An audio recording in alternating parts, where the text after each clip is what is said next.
Hi, I'm Jack Ames. I'm here with Chris Mueller, who's a great proponent of sacred music, especially polyphony and chant. I, Jack Ames, is the founder of Defend Life, the major pro-life organization here in the Baltimore, Washington area. And I'd like to ask Chris why he has this great love for sacred music, especially polyphony and chant. Well, first of all, the music is beautiful.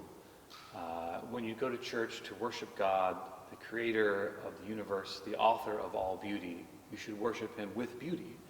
And second of all, as a trained musician, I am very happy to offer the skills and talents that I have had the great fortune to develop in the context of the liturgy and offering them back to God as a way of saying thank you. And third, because this is the authentic music of the church. Gregorian chant grew out of Hebrew temple music and was refined over the course of 1,000 years in the first millennium of the church.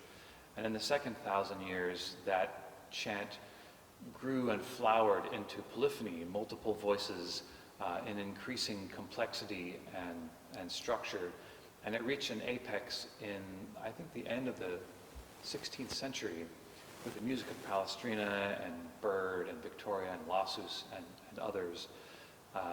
Music of unparalleled beauty and clarity and wonder that lifts people's minds and hearts to prayer even now and is instantly recognized as churchy music, which I think is a good thing, because when you go to church, the word sacred means set apart, and so you want music that sounds like church, that it belongs in this context of worship, and it's different from the world.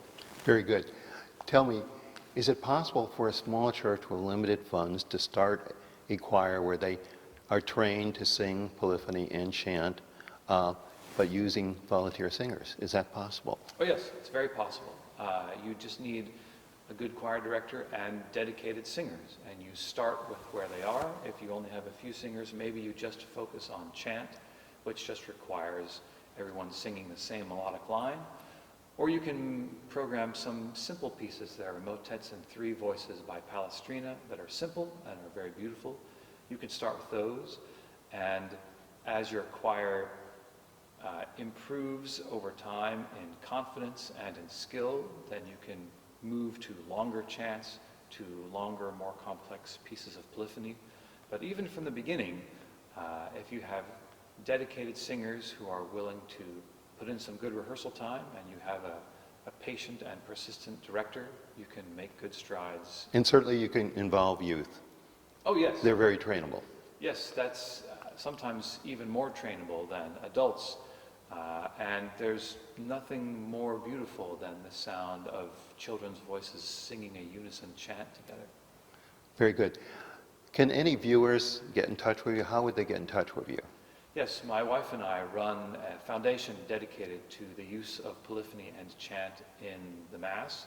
So find us at our website. It's polyphony and chant, all one word, polyphony, A-N-D, chant.org, and send me a message through the website. Thank you. And again, this is Jack Ames from Defend Life, and we urge viewers to think about forwarding this video to their pastor and other people who really love sacred church music. Thank you very much, Chris. Thank you, Jack.